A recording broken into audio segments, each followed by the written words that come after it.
नमस्कार। जो देश के शिक्षा का ढांचा है उसके बारे में बात करेंगे। मैं मानता हूँ कि वही देश विकसित होगा जो शिक्षित होगा।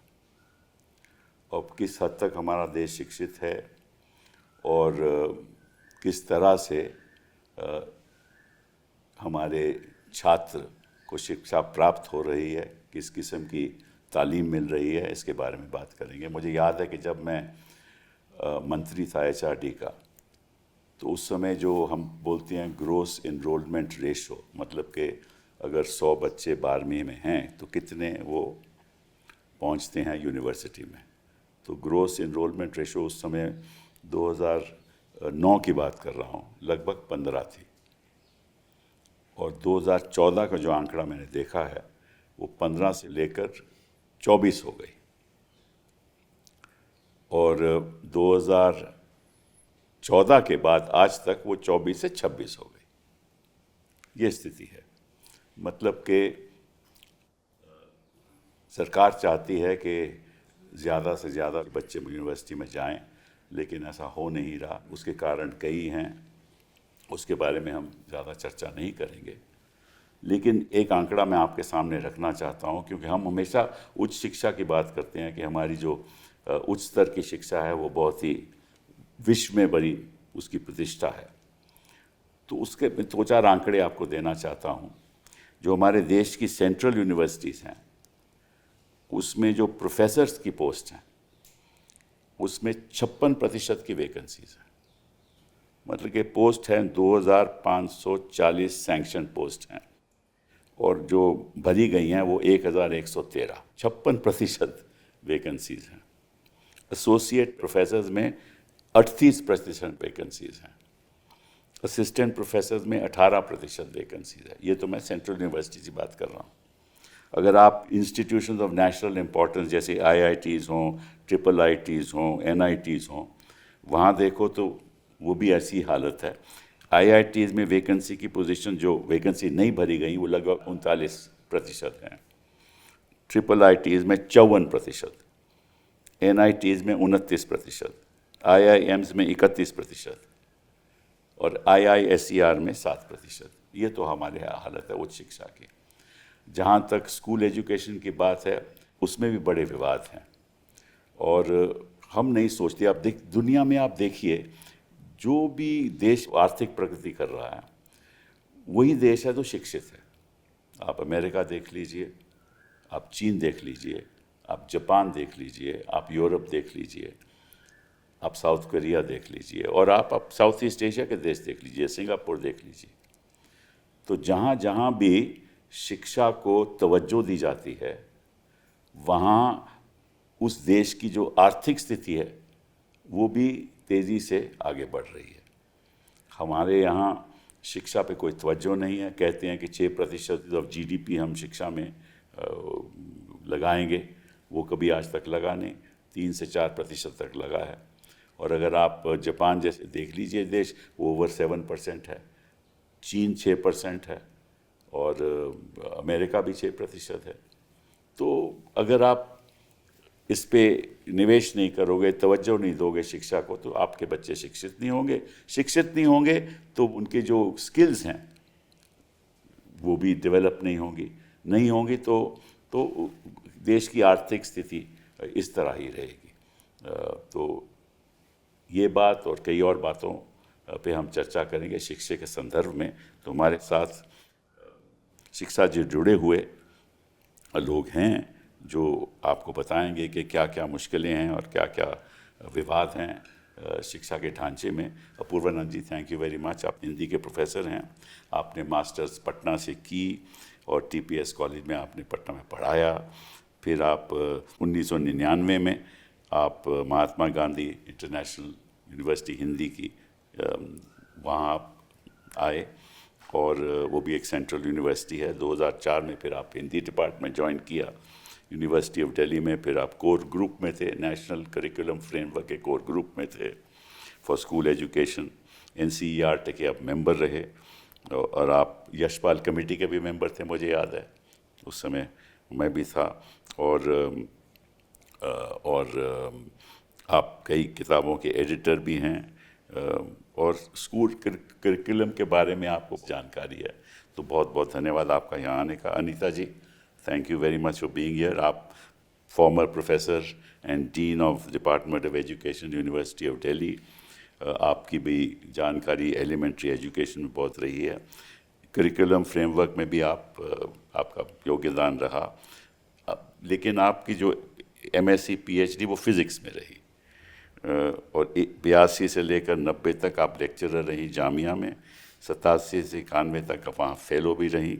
91 से 2000 तक assistant professor in the Nehru memorial museum and library. NCF में भी आपका योगदान रहा, नेशनल करिकुलर फ्रेमवर्क में। नेशनल स्टीयरिंग कमेटी एनसीएफ में, वहाँ भी आप रही। सर्व शिक्षा अभियान में आपकी बड़ी दिलचस्पी रही। तो बहुत बहुत धन्यवाद आपके आने का। अभिज्ञान जी, आप स्टूडेंट है दिल्ली यूनिवर्सिटी के। सुना है कि आपने अभी दिल्ली यूनिवर्सिटी से पास करके आपको वहाँ अंदरूनी जानकारी है कि वहाँ होता क्या है, क्या नहीं होता। तो बहुत बहुत धन्यवाद आपके आने का। जयपुर से हैं आप, राजस्थान से हैं। आपसे शुरू करते हैं पूर्णानंद जी। क्या है स्थिति स्कूल एजुकेशन की इस देश में? इसमें कहाँ से शुरू करें और कहाँ ख़त्म करें, ये बड़ा मुश्किल है तय करना। स्कूली शिक्षा की हालत बहुत ख़राब है, बल्कि वो एक बहुत बड़ी दुर्घटना का शिकार हो गई है और कई कारणों से शिकार हुई है। उसमें सबसे बड़ा कारण है कि उसका जो करिकुलम है और सिलेबस है वो इतने ख़राब तरीके से बनाया गया है कि उससे गुज़र के आप ये नहीं कह सकते कि एक विद्यार्थी को इतिहास की जानकारी हो पाएगी, विज्ञान की जानकारी हो पाएगी, भूगोल की जानकारी हो पाएगी, गणित की जानकारी हो पाएगी। तो वो जब पढ़ के निकलेगा और कंपेरेबल अगर आप देखेंगे दूसरे मुल्कों से अगर कंपेयर करेंगे तो हमारे स्टूडेंट्स काफ़ी पीछे रहेंगे, क्योंकि उनका नॉलेज बेस बहुत सिकुड़ा हुआ रहेगा। तो ये तो करिकुलम और सिलेबस की बात है जो फंडामेंटल है, और वो इसलिए, और उसके आधार पर जो टेक्स्ट बुक्स बनती हैं, और वो सबसे फंडामेंटल इसलिए है कि हिंदुस्तान जैसे मुल्क में टेक्स्ट बुक ही ऐसी चीज़ होती है जो असली चीज़ है, क्योंकि टीचर्स को इजाज़त नहीं दी जाती है कि वो टेक्स्ट बुक के बाहर कुछ भी अपनी मर्ज़ी से छात्रों से बात करें। तो टेक्स्ट बुक बहुत ही रेजिमेंटेड और बहुत ही कंट्रोल्ड है। और जैसा मैंने कहा, पहले भी थी ऐसी? नहीं, आप जिस वक्त का जिक्र कर रहे थे इसके पहले के 10 सालों का, उसमें एक तरह का रिवॉल्यूशन था टेक्स्ट बुक मेकिंग में, करिकुलम मेकिंग में, क्योंकि पहली बार ये किया गया कि टेक्स्ट बुक को, और मैं पहली बार नहीं कहूँगा, प्रोग्रेसिवली, लेकिन टेक्स्ट बुक को और सिलेबस को आपने पैडागोजिक नीड्स को ध्यान में रख के बनाया, आइडियोलॉजिकल नीड्स को ध्यान में रख के नहीं बनाया।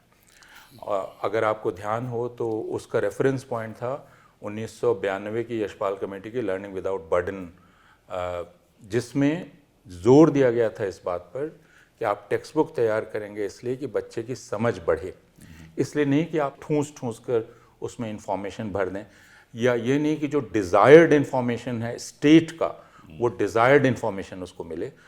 तो उस पूरी प्रोसेस को लीड किया था जो उन डिसिप्लिनरी एरियाज़ के एक्सपर्ट्स थे, और उनमें डाइवर्सिटी थी बहुत, आइडियोलॉजिकल, यहाँ तक कि अगर हिस्ट्री के हैं तो एक तरह के हिस्टोग्राफी के नहीं, 3-4 तरह के हिस्टोग्राफी के लोग। यही बात दूसरे विषयों में भी कही जा सकती है। तो ये नहीं था कि पहले की किताबें वे रेजिमेंटेड थी।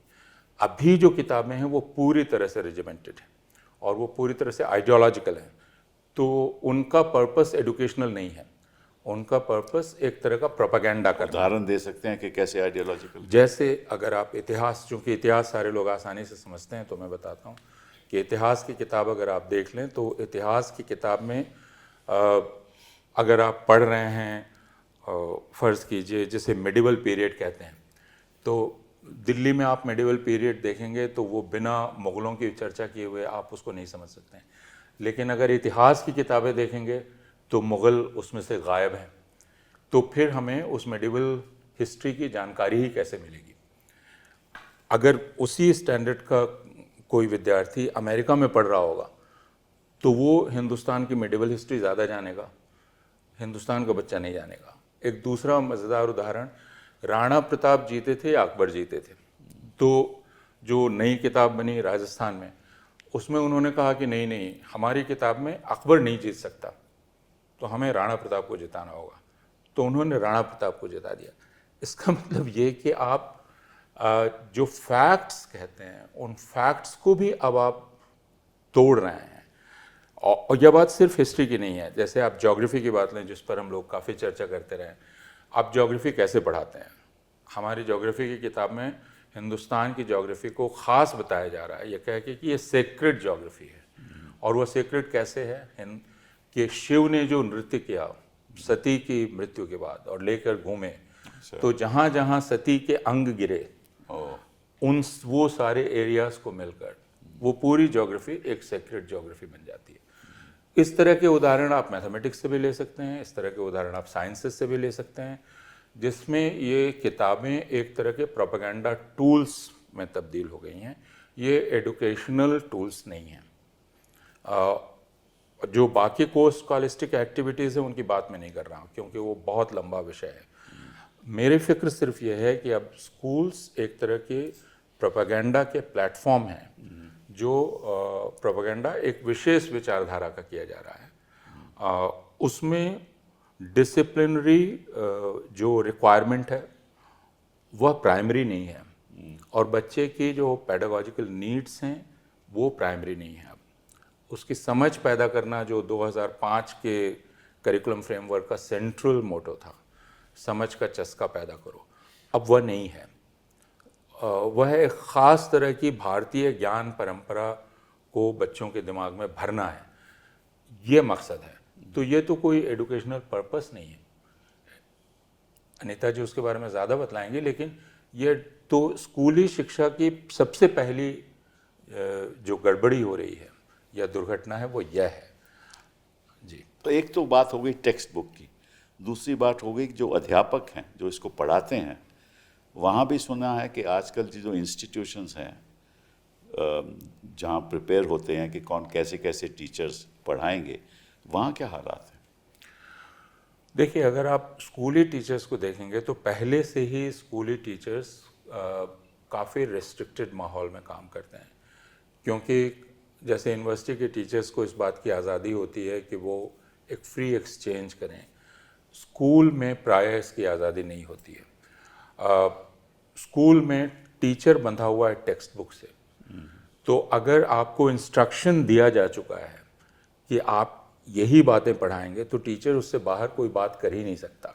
मैं अभी उसकी क्वालिटी पे नहीं जा रहा हूँ, मैं उसके आइडियोलॉजिकल लीनिंग पर भी नहीं जा रहा हूँ, मैं सिर्फ ये कह रहा हूँ कि वो पूरी तरह से बंधा हुआ है, उस इंस्ट्रक्टेड है, उससे बाहर जा नहीं सकता। अगर वो बाहर जाएगा वो पेनलाइज होगा, ये बात सबको पता है। अनीता जी, आप बताइए इसके संदर्भ में कि आपके ख्यालात क्या हैं? नहीं, यही कि हम पिछले कई दशकों से, मैं तो टेक्स्ट बुक्स बनाने में स्टेट्स में भी, नेशनल लेवल पे सब जगह जुड़ी रही हूँ, और अब जो हालत है, मैंने इस तरह से जहरीली टेक्स्ट बुक्स नहीं देखी हैं पहले कभी, जिसको हम कह सकते हैं कि इतनी टॉक्सिक है कि जानबूझ के, मतलब हम और देशों में देखते हैं जहाँ जहाँ युद्ध भी हुए हैं, जहाँ जहाँ कम्युनिटीज़ में या देशों के बीच में परस्पर तनाव रहा है, वहाँ भी काम लोगों ने लिखा है कि भाई क्या हुआ है, चाहे वो फ़लस्तीन और इज़राइल के बीच में लोगों ने लिखा है कि टेक्स्ट बुक्स में। मगर अब जिस तरह से ये जहर ठोस ठोस के डाला जा रहा है, वो बहुत ही जहर का क्या मतलब? जहर मतलब आप चुन के, मतलब आप जो कहानी चुनेंगे उसमें छोटे बच्चों के लिए भी आप इन्फिल्ट्रेटर की कहानी चुनेंगे कि कश्मीर में इन्फिल्ट्रेटर्स आए थे, और वो शब्द डालना है आपको और पूरी कहानी उसकी। तो एक मिलिटरिस्टिक आइडिया के नेशनलिज्म का मतलब मिलिटरिस्टिक, तो बहुत कहानियाँ मिलिट्री या पुलिस मेमोरियल या उनकी है। मतलब ये जो जॉनर लिटरेचर का होना चाहिए अलग अलग तरह का, वो बहुत कम है। मैथ्स कश्मीर में तो कहते हैं इन्फिल्ट्रेटर्स आए थे। हाँ, तो वही मैं कह रही हूँ कि वो कहानी शुरू में डालिए आप, क्योंकि आप वो शब्द कहना चाह रहे हो, है ना। तो और फिर कहना चाह रहे कि उनको मार भगाया, वही हमारा मकसद होना चाहिए था, वो हमारा राष्ट्र प्रेम है, राष्ट्रभक्ति है। तो वो मैं कह रही हूँ कि इस तरह से सबसे जो मुझे खतरनाक लगा, जब मैं अभी भी देखती हूँ, जो शुरू कर रहे हैं हम हिस्ट्री में 7वीं 8वीं में और लिख रहे हैं कि ये डार्क एजेस है, ये डार्क पीरियड ऑफ हिस्ट्री है पूरा, मतलब कब से कब तक 10 सेंचुरीज, तो लगभग 11 सेंचुरी से नहीं, लगभग महमूद 7-8 सेंचुरी, हाँ, गजनी के आने के बाद सल्तनत से लेके 16-17 सेंचुरी तक। और तो हम तक हैरान है कि आप जिस तरह से पेश करते हो, और सेमियोटिक्स उसकी, मतलब उसका जो दृश्य जिस तरह दिखा रहे हो, उसमें जो जहर है। आपको एक बहुत सुंदर कुतुब मीनार का चित्र, आधा पेज का सुंदर भव्य बिल्कुल चित्र कुतुब मीनार का, उसके नीचे लिखा है 27 जैन और हिंदू मंदिर तोड़े गए थे इसको बनाने के लिए।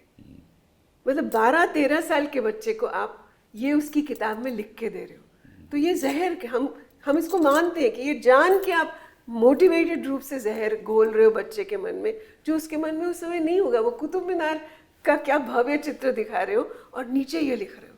तो हम जब पढ़ते हैं, मैं जब पढ़ती हूँ, पढ़ाती हूँ इसके बारे में भी, कि इजराइल के भी टीचर्स और प्रोफेसर्स लिख रहे थे कि उनके यहाँ जो अरब्स है उसके बारे में क्या क्या लिखा जा रहा था। यहाँ तो हम उससे भी हद से आगे बढ़ गए। वो बहुत चिंता की बात है, क्योंकि ये चीज इतने यंग बच्चे के दिमाग, इतिहास मिटाने की एक, सिर्फ मिटाना नहीं, उसको एक इस नजरिए से देना। देखिए आप कैसे अदरिंग कैसे करते हो किसी की, है ना। तो वो आप शुरू में किसी को मतलब पहली लाइन ज्योग्राफी के चैप्टर की 7वीं में पहली लाइन है कि ये 4 धर्म बाहर से आए थे।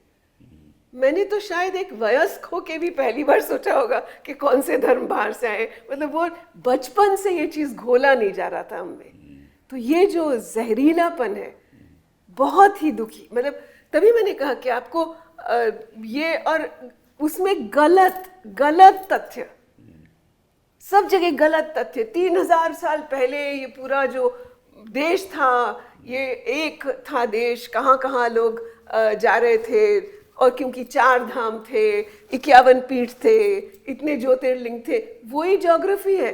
ज्योग्राफी के चैप्टर में कुछ ज्योग्राफी नहीं है, सिर्फ ये है, सिर्फ ये है। और एक कहानी है जो अभी शक्तिपीठ की सुना रहे थे, कहानी है, ये नहीं कि लेजेंड है या कुछ नहीं।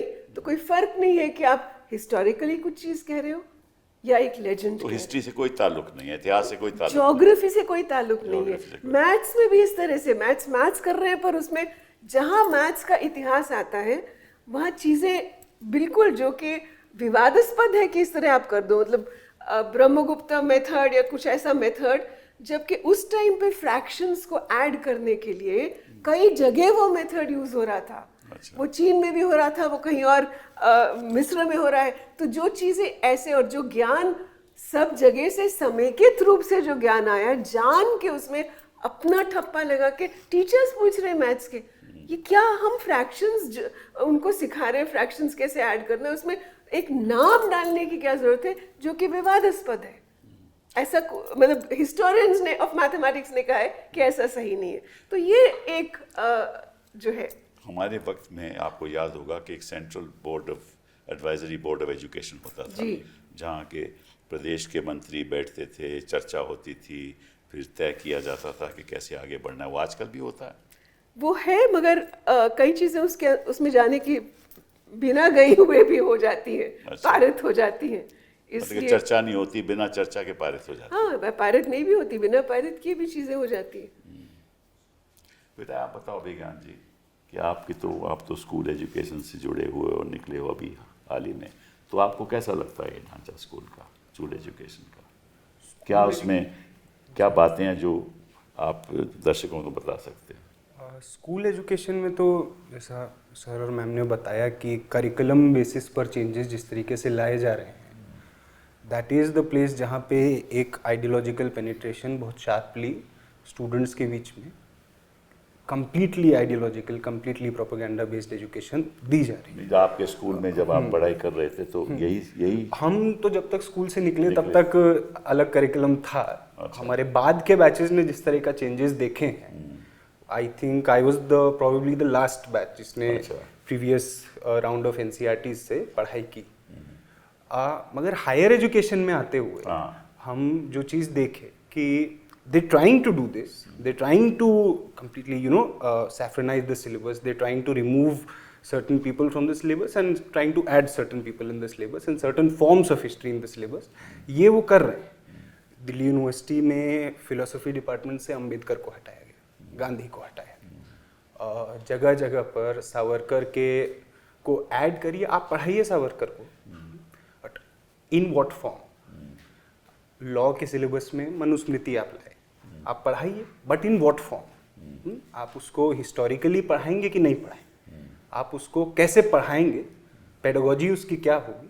वो सवाल कंप्लीटली अनटच्ड है। एंड जो बन के आ रहा है सिस्टम सर, वो बहुत इंटरेस्टिंग है। पॉलिसी इन लोगों ने बनाई, नेशनल एजुकेशन पॉलिसी, उसमें स्पेसिफिक लूप होल्स छोड़े आरएसएस के पेनिट्रेशन के लिए, चाहे वो पब्लिक प्राइवेट फिलैंथ्रोपिक मॉडल हो, तमाम तरीके से आरएसएस के लिए लूप होल्स छोड़े।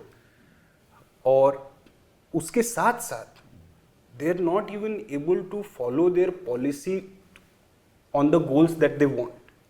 इतना ज़बरदस्त लीकेज, इतनी ज़बरदस्त इनएफिशिएंसी इनकी खुद की पॉलिसी और इनके खुद के गोल्स में फिलहाल हमको दिख रहा है। आरएसएस के प्रोग्राम्स जगह जगह, हर कॉलेज के भीतर पिछले दिनों आरएसएस के प्रोग्राम्स हुए। टीचिंग में अगर आप प्रोग्राम होते हैं, युवा संसद, they gave random names, basically an excuse to call some senior pracharak to the college, और सिस्टम इस तरीके का क्रिएट किया कि आप उस प्रोग्राम में जाइए तो आपको अटेंडेंस मिलेगी। अच्छा, आप उस प्रोग्राम में जाइए। अभी मुझे 2 दिन पहले हिंदू कॉलेज के एक स्टूडेंट ने बताया, एक टीचर पूरे सेमेस्टर 5 क्लास लेने आए, एग्जाम के दिन आए और बोला कि कल ये प्रोग्राम है आरएसएस का, इस पे जाकर रिपोर्ट बनाइए, वो आपका इंटरनल असेसमेंट है। और आपका इंटरनल असेसमेंट एक टीचर के हाथ में 45% अब है। टीचर बनने के लिए मैक्सिमम जगहों पर, दिल्ली यूनिवर्सिटी का मैं अगर एग्जांपल ले रहा हूं तो ये प्रीमियर इंस्टीट्यूशन है, everything goes downwards from here. यहाँ पर भी टीचिंग के लिए आपके लिए मॉडल बनाया गया कि you have to have ABVP experience. अच्छा, दैट इज द सीवी। और आप वो एक्सपीरियंस लेकर आप ऐसे टीचर्स को ला रहे हैं जिनका एक आइडियोलॉजिकल टिल्ट है। आप उन टीचर्स के हाथ में स्टूडेंट्स का 45% ऑफ मार्क्स आप दे रहे हैं। स्टूडेंट्स क्लास में सवाल नहीं पूछ सकते। टीचर्स क्लास में स्टूडेंट्स को गुड मॉर्निंग, गुड आफ्टरनून की जगह जय श्री राम कहना है। दिल्ली यूनिवर्सिटी के बैचलर्स के स्टूडेंट्स ये बात हमको बता रहे हैं।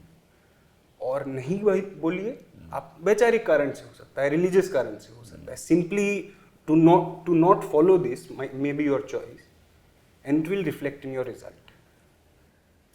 सो अभी तो यूनिवर्सिटी में कहते हैं कि एक यूनिफॉर्म भी एक होना चाहिए यूनिवर्सिटी सिस्टम में। उत्तर प्रदेश में तो ये भी लागू कर दिया, बाकी जगह पे तो पहले लागू है, जो बीजेपी रूल स्टेट्स है वहाँ तो कुछ जगह पे लागू है ही, बट वहाँ ये भी लग गया है।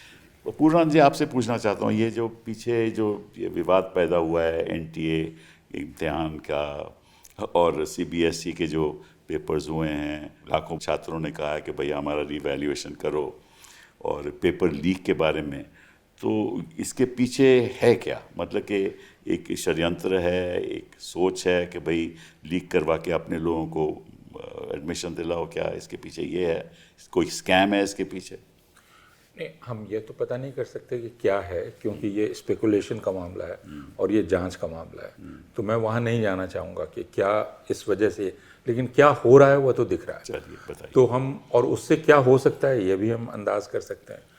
जो हो रहा है उसका कारण है एक पूरा कैलस एटीट्यूड, जिसमें आपको कोई फिक्र नहीं है और स्टूडेंट्स को लेकर आपको कोई फिक्र नहीं है।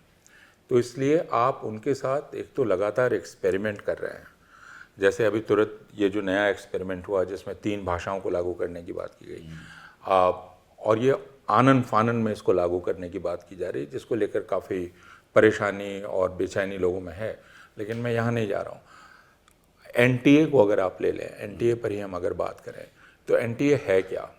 ये एक प्राइवेट संस्था है, जहाँ तक मैं जानता हूँ, सोसाइटी है, और इसकी कोई अकाउंटेबिलिटी नहीं है, इसका कोई इंटेलेक्चुअल रिसोर्स बेस नहीं है, इसका कोई एकेडमिक रिसोर्स बेस नहीं है, ये सारा कुछ आउटसोर्स करता है। फिर यह कैसे है और ये किसका इंटरेस्ट सर्व हो रहा है इसमें, कि देश के सारे एंट्रेंस एग्ज़ाम्स, सारे के सारे, यहाँ तक कि अब हमारा पीएचडी का एंट्रेंस एग्ज़ाम, हर डिपार्टमेंट का पीएचडी का एंट्रेंस एग्ज़ाम, एमए का entrance exam, CUET, undergrad CUET, NEET, ये सारा का सारा एनटीए कर रहा है। एनटीए जिसके पास कुछ भी नहीं है, आपने उसके हाथ में देश के लाखों लाख अलग अलग प्रकार के स्टूडेंट्स का वर्तमान और भविष्य दे दिया है, और उसका रिकॉर्ड हर बार स्कैम का है, हर बार लीकेज का है, हर बार फेलियर का है। उसके बाद भी आप रिव्यू क्यों नहीं कर रहे हैं? तो मैं ये नहीं पता कर रहा हूँ कॉन्स्पिरेसी क्या है, मैं ये कह रहा हूँ, इससे मैं ये जान पाता हूँ कि आप कैलस हैं, आप इंडिफरेंट हैं, और आपको कोई परवाह नहीं है स्टूडेंट्स की। तो ये तो एकदम साफ दिख रहा है। इसके चलते जो होगा, मैं इसको जिस तरह से देखता हूँ वो ये कि शायद इस पूरा ये जो पूरा एडिफाइस है एजुकेशन का, स्कूल से लेकर यूनिवर्सिटी तक का, उसको तोड़ा जा रहा है। इतनी चोटें उस पर की जा रही हैं अलग अलग तरीके से कि वो पूरी तरह तहस नहस हो जाए। इससे किसको क्या अचीव होगा, उपलब्धि क्या होगी, किसको क्या हासिल होगा, मैं नहीं जानता, लेकिन जो कुछ नष्ट हो जाएगा वो है विद्यार्थी, नौजवान यहाँ का। तो आपने एनटीए की बात की, आपने अभी सीबीएसई का इम्तहान देख लीजिए। आप इतना कैलेस कैसे हो सकते हैं? आप इस देश की मानसिकता को जानते हैं, सीबीएसई सबसे पावरफुल बोर्ड है। तो मैं जानता हूँ पेरेंट्स को कि वो अपना 2 साल दे देते हैं अपने बच्चे को 12वीं का बोर्ड करवाने के लिए।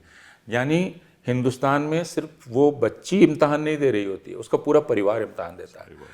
तो ये हमारी कल्चर हो गई है, दुर्भाग्यपूर्ण है लेकिन है। आपने कैसे उसको इतनी जल्द, आपने एक एक्सपेरिमेंट किया जिसमें आप बाद में कहते हैं कि चूक किसी से भी हो सकती है। ये चूक नहीं है, ये क्राइम है। और वो कहते हैं कि पेपर 10-12 क्वेश्चन अगर लीक हो जाए तो लीक थोड़ी ना है वो नीट के बारे में कह रहे थे। जी हाँ।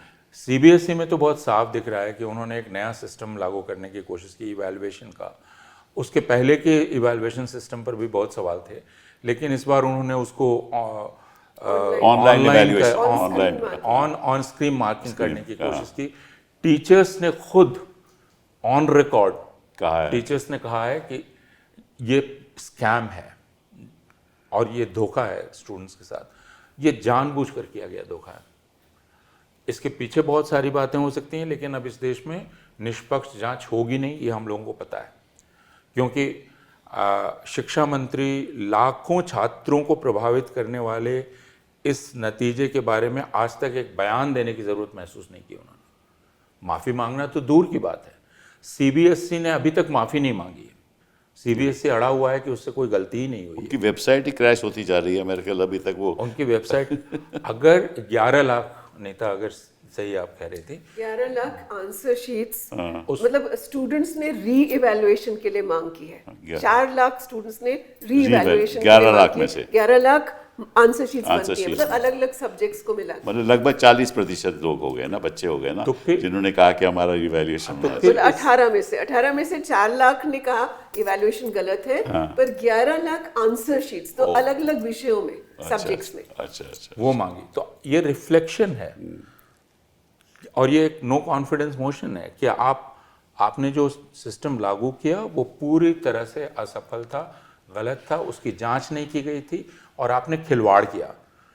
तो आप किस कॉन्फिडेंस के साथ आपने ये खिलवाड़ किया? नहीं, पर अगर आप प्राइवेट आउटसोर्स करते हैं प्राइवेट कंपनीज को, तो प्राइवेट कंपनीज तय करना कि भाई कौन सी कंपनी इम्तिहान एक्चुअली लेगी अंडर योर गाइडेंस, तो वो कैसे तय होता है? वो मैं नहीं जानता, वो अनीता बताएंगे बेहतर कैसे तय होता है। उन्होंने इसकी जांच बीएससी की। तो अपने आप इम्तिहान बनाते हैं, एनटीए अलग है। मैं एनटीए की बात कर रहा हूँ। एनटीए तो अब एनटीए वो कैसे तय करता है हमें मालूम नहीं, वो बिडिंग करता है, क्या करता है हमें मालूम नहीं, पर एनटीए जो है वो जैसे टीचर्स की नियुक्ति होती है इंस्टीट्यूशंस में, हायर इंस्टीट्यूशंस में, मतलब कि एक आइडियोलॉजी, ऐसे ही आइडियोलॉजिकल बेसिस पे भी ये भी तो हो सकता है। आउटसोर्स किया जाता है। हम जानते हैं कुछ लोगों को जिनको बुलाया भी गया और उन्हें हाथ जोड़े कि हम कभी नहीं जाएंगे, क्योंकि अंदर इतना इतना केओटिक है। अच्छा, वो कहते हैं जिस तरह से जहाँ बिठा के आपको पेपर बनाया जाता है और उसका कोई मतलब नहीं है। एक ने तो मुझे कहा कि मेरा विषय कुछ है, मुझे कहा नहीं नहीं नहीं आप इस विषय पे बनाइए। अच्छा, हाँ, हायर एजुकेशन में वो कह रहे हैं कि इसको ट्रांसलेट कीजिए, गूगल ट्रांसलेटर यूज कर लीजिए। मतलब उन्होंने, लोगों ने, साइंस के टीचर्स ने भी बयान अपना लिखा है कि हम इसमें कभी नहीं हाँ करेंगे। हमने सोचा था कि शायद हम कोई पब्लिक गुड के लिए कुछ काम कर रहे हैं, पर नहीं, ये संस्था ही नहीं होनी चाहिए, इसकी कोई एकेडमिक क्रेडिबिलिटी नहीं है। अगर ऐसी संस्था हमारे देश के लाखों लाखों करोड़ों स्टूडेंट्स का मूल्यांकन कर रही है और उसकी अपनी अकादमिक कोई क्षमता नहीं है, कोई साख नहीं है, तो फिर क्या कर रहे हैं हम? उनकी जिंदगियों से खेल रहे हैं। ये क्रिमिनल है। वो 1 मार्क 2 मार्क नहीं, फैमिलीज के लाइफ से खेल रहे हैं। लोग जमीन बेचकर बच्चों को नीट करवाते हैं, कोचिंग इंडस्ट्री करते हैं, ये करते हैं। वो एक्चुअली इट्स रियली बहुत ही बट ये तो पहली बार थोड़ी ना हुआ है। 2024 में हुआ, 2022 में हुआ, यही लीक, और अब खास बहुत तौर बड़ा पे हुआ, अब बहुत बड़ा हुआ, अब बहुत बड़ा हुआ। अब जिस तरह से निकला। तो आप कह रहे हैं कि तो उसके बाद अगर कोई एक रिस्पॉन्सिबल सरकार होती तो वो रिव्यू करती। 24 तो कोर्ट में था। हाँ, कोर्ट में था। सुप्रीम ये तो कोर्ट कह में। रहा हूँ। वो रिव्यू करती और वो एक अकाउंटेबल सिस्टम बहाल करती। लेकिन सरकार ने कहा कोई परवाह नहीं, हम वही करना जारी रखेंगे जो करते आ रहे थे, उससे भले ही एक स्कैम हो गया कोई बात नहीं।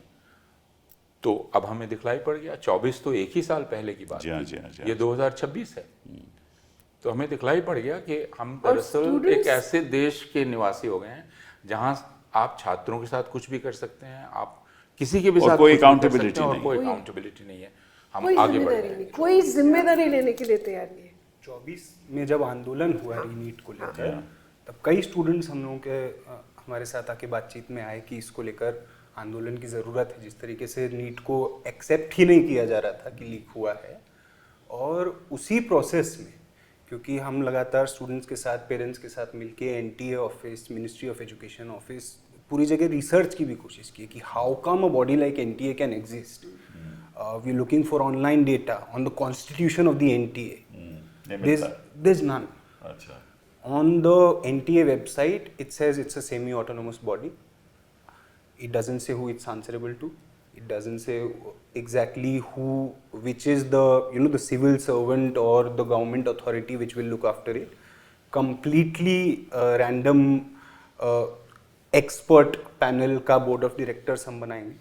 We went to the Ministry of Education. We went to the NTA office asking कि NTA के कुछ bylaws भी हैं कि नहीं, कोई भी रूल ऑफ प्रोसीजर है कि नहीं, क्योंकि नीट जो हुआ उससे पहले सीबीएसई करा रहा था। CBSE is a body made by the parliament, it has proper bylaws, it has proper rules of procedure, it is answerable to someone, and ultimately if it's made by the parliament, it's answerable to the people. NTA is, I don't know whose birth child is it, and how it comes into existence, and it is given the responsibility of millions and millions of futures.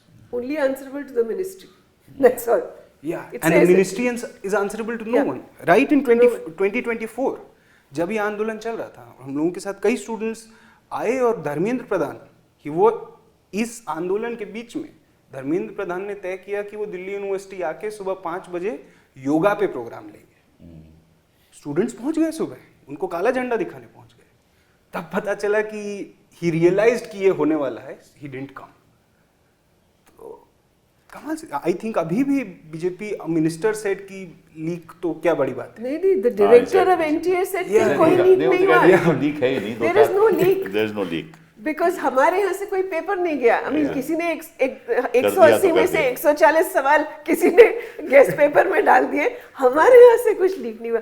I mean it's shocking that kind of impunity and that kind कि आप public में इस तरह से कह सकते हैं, आपको इतनी भी वो नहीं है, जिम्मेदारी नहीं है कि आप रिस्पॉन्सिबिलिटी लें, आप छात्रों के सामने क्या पेश कर रहे हैं। भाई स्क्रीन एवेल्युएशन के बारे में मुझे भी कुछ जानकारी मिली थी, क्योंकि बच्चे कह रहे थे कि सब ये जो मुझे आंसर शीट दिया गया है, मेरी तो हैंड राइटिंग ही नहीं है, मैं तो उसको पहचान ही नहीं सकता। ऑन स्क्रीन अच्छा, सीबीएसई के साथ तो हम जानते हैं, क्योंकि एक्स ऑफिशियो में गवर्निंग बॉडी में थी, तब भी ये लोग बहुत टेस्ट ले रहे थे और हम सवाल पूछ रहे थे कि सेकेंडरी एजुकेशन पे फोकस करना बहुत जरूरी है, इतने सारे ये टेस्ट क्यों कर रहे हैं, बट बिकॉज फंड्स आते हैं, so they really were generating money out of that. और बाकी जो संस्थाएं, उनकी नजर इन पे थी कि इनको इतना रेवेन्यू कहाँ से मिल पहले रहा तो है। सुना है कि जो रिवैल्यूएशन में पहले थे हाँ, 100 700 रुपया मांग रहे थे, अब 700 या 100 रुपया कर दिया। 100 रुपया कर दिया हर चीज में, पैसा बनाने। बट इट्स शॉकिंग, क्योंकि ये जो इन्होंने किया है, तो क्यों पैसा दे कोई भाई, वो जो रिवैल्यूएशन चाहता है, जब आपका आप सिस्टम ही गलती गलत कर रहे हैं। टीचर्स और स्टूडेंट्स दोनों पे ज्यादती है, दोनों पे अन्याय है ये। हम टीचर्स जानते हैं, हमारे बेस्ट टीचर्स, उन्होंने मुझे ब्यौरा पूरा दिया कैसे वो मार्किंग कर रहे हैं। मतलब कह रहे हैं कि एक आपको जब एक शीट दिखती है और फिर आप दूसरी शीट पे जाते हैं, you can go back, screen पे कर रहे हो। हम जब हमारे हाथ में होता है, हम आगे पीछे जाते हैं, हम एक डिसीजन लेते हैं, हम एक प्रोफेशनल डिसीजन लेते हैं कि इस छात्र ने क्या लिखा है और फिर कैसे इसके क्या नंबर देने चाहिए। तो वो ह्यूमन एंगल भी आप खत्म कर रहे हो, उसको रोबोट बना रहे हो। हम जो असेस कर रहे हैं कि नहीं जल्दी करो। एंड एक टीचर ने कहा कि उस सेंटर में किसी के यहाँ उनका फोन आ गया कि एक व्यक्ति बहुत ज्यादा टाइम क्यों लगा रहे हैं, अच्छा, because you are being monitored, so you know everyone is so conscious कि आपको भी मॉनिटर किया जा रहा है। सवाल पूछा जा रहा है कि why are you taking law, मतलब कैमरा ऑन है ना, आपका स्क्रीन का कैमरा ऑन है, they are watching you, if your the laptop that you are working on, that is being monitored. Oh I see. So ये आप कैसे, और एनटीए में भी यही हाल था, टीचर्स कहते हैं आपके फोन सब ले लेंगे, फिर वहां बिठा के कोई सब आपके आसपास कैमराज है, कोई और चीजें आपके हाथ में नहीं है, then you are supposed to make a good question paper, you know. So it's totally, मतलब सीबीएसई में तो जब हुआ है, I was yesterday I was in a panel with this student Nisarga Adhikari, अच्छा, जिसको एथिकल हैकर है, एथिकल हैकर, पर मीडिया इसको हैकर बुला रहा है। अच्छा। It's so sad. I mean एक 18-19 साल के बालक, and amazing, I read his blog, I read उसने क्या पेपर लिखा, the details that he understood about the whole system. और मैंने तो जैसे ही I came online to him, I said I am very happy, proud to meet a student who ethically uses his knowledge and his talent. He can change marks. He says he can change marks also. He uses his knowledge for the public good. You went and informed.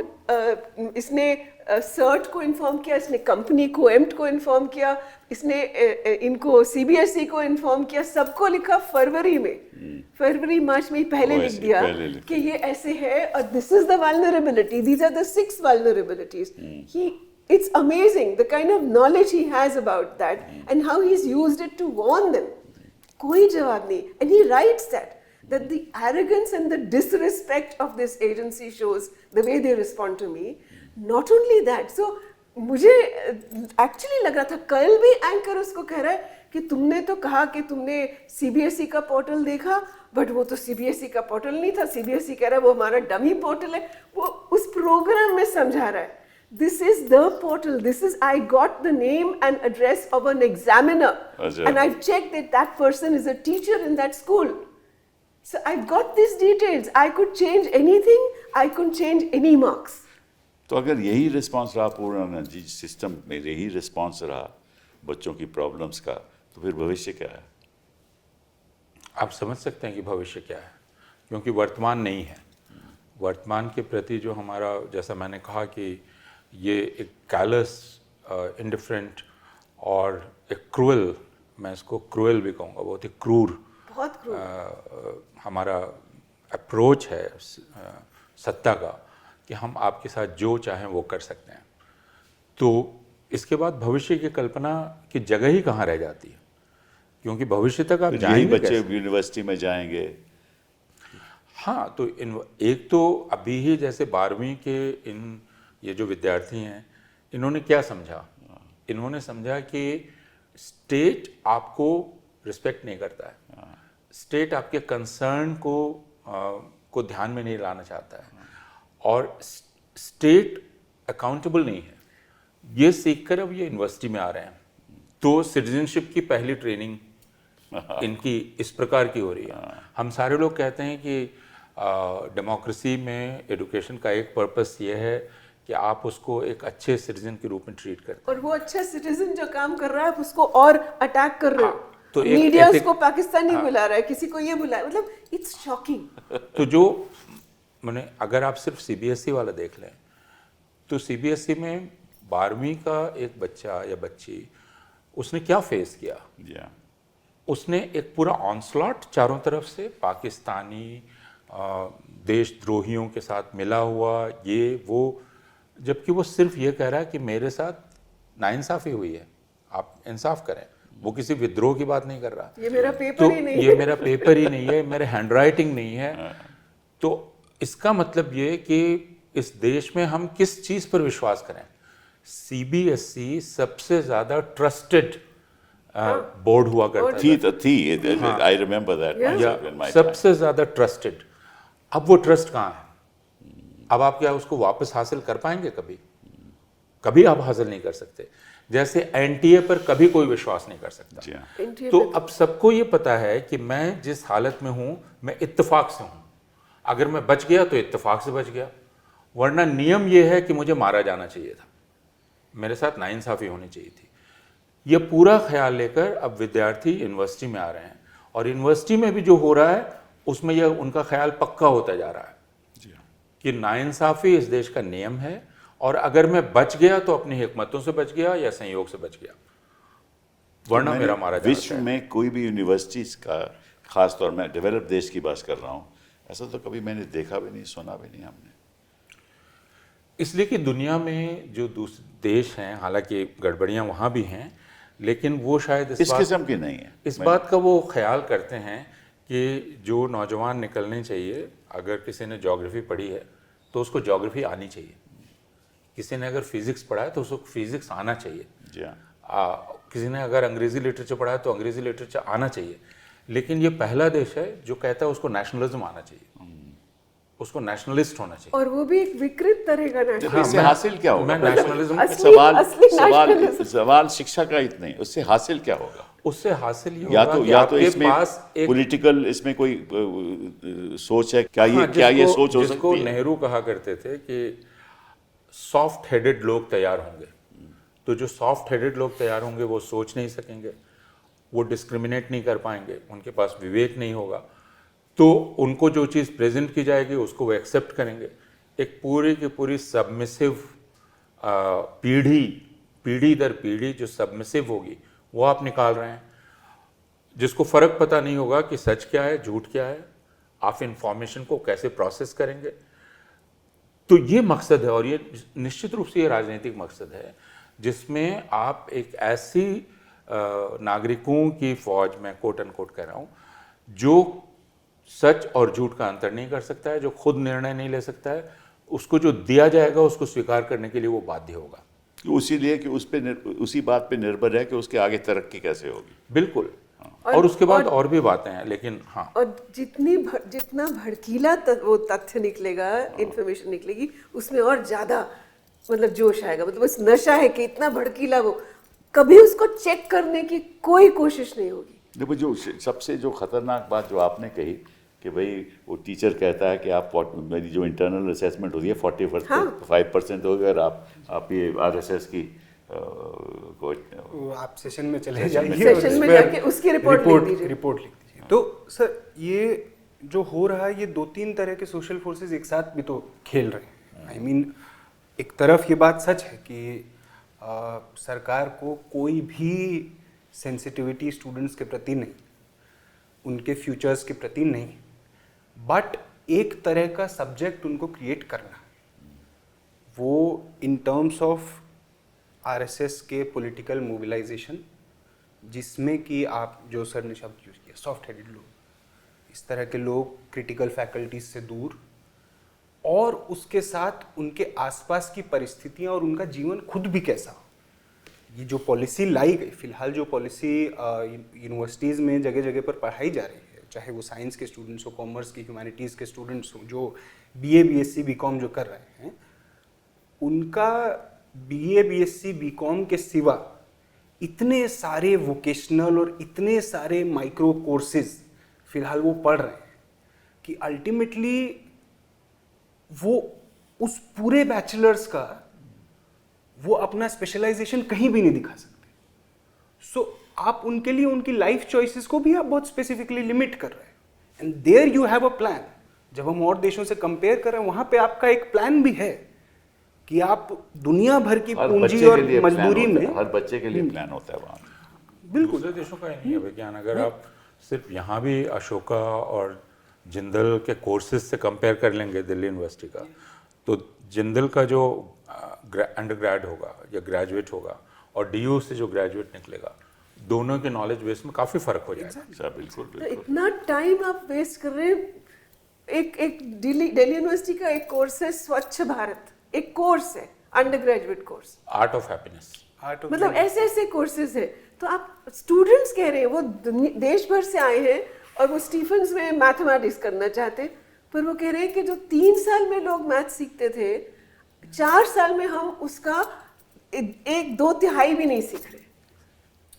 इतना time waste हो रहा है। मतलब कितने third year के students मुझे मिले कि हम तो 4th ईयर नहीं करना चाह रहे, इतना टाइम वेस्ट कर लिया हमने। Exactly, this policy has basically flopped. Yeah. The 4th year policy has basically खाली गई सीट्स 8000 या कुछ जो सीट्स। स्टूडेंट्स कर भी रहे हैं, हाँ।